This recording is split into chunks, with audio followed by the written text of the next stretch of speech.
In the mid-1990s, a mechanic named Jim Meany completed a project he had devoted nearly 2 decades to, beginning back in 1977. His goal was deceptively simple, yet stubbornly elusive: to keep his home warm through the punishing winters of Newfoundland without incurring high energy costs. What emerged from his relentless experimentation, however, was extraordinary. Jim devised a device capable of warming a room to the same level as a conventional electric space heater operating at full power, without relying on electricity, gas, or any form of conventional fuel. This invention soon earned recognition beyond his workshop. Peer-reviewed studies confirmed its effectiveness, and the design was applied in humanitarian projects organized by the United Nations across Central Asia. Thousands of individuals downloaded the plans, building their own units over a single weekend for under $100. But what exactly was this device? How did it function, and how could anyone benefit from it? The story begins long before Jim Meany. Over a century ago, in 1891, an American inventor named Clarence Kemp patented a device called the Climax solar heater.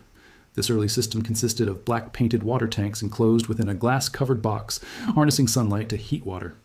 Kemp successfully marketed these units throughout the United States for years, until inexpensive gas made such devices less attractive, and the industry gradually shifted away from solar innovations. By the late 20th century, Jim Meany revived the concept of the solar heater using aluminum cans. His company, Cancel Air, developed a modular collector composed of 240 recycled cans, capable of producing up to 2 kilowatts of thermal energy from direct sunlight, the equivalent of a fully powered electric space heater running solely on daylight.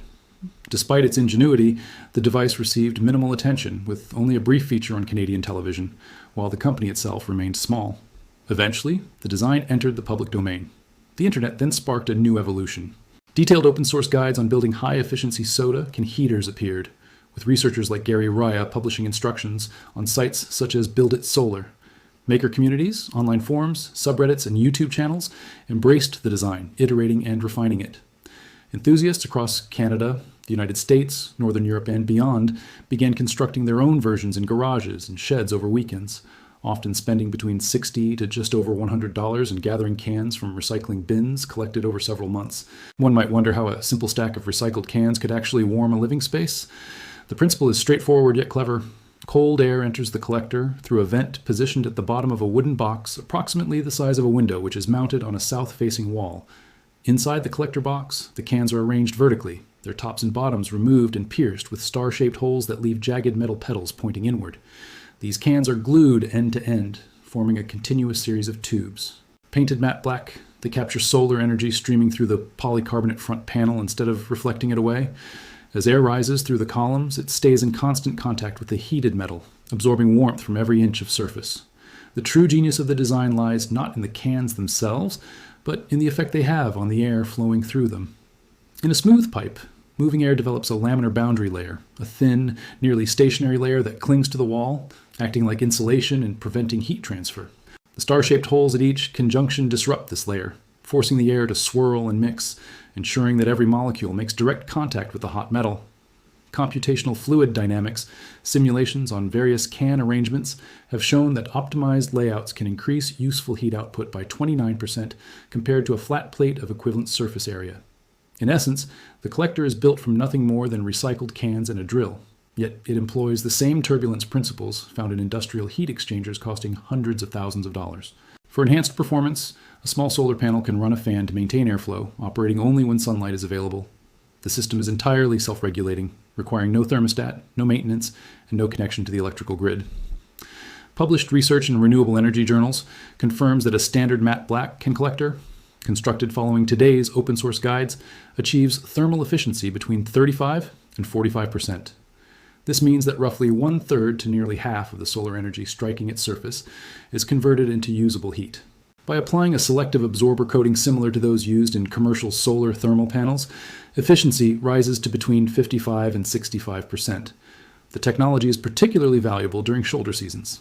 In December and January, when high latitudes experience weak solar intensity and short daylight hours, a well-made collector still produces useful heat for 3 to 4 hours on a clear day. However, in March, April, September, and October, as days lengthen while temperatures remain low enough to require heating, sunlight is strong enough to generate output temperatures of 104 to 122 degrees Fahrenheit for 6 or more hours. There's also a more advanced application catching the attention of heating engineers. Modern air source heat pumps extract heat from outside air and concentrate it indoors, yet their efficiency drops sharply as temperatures fall.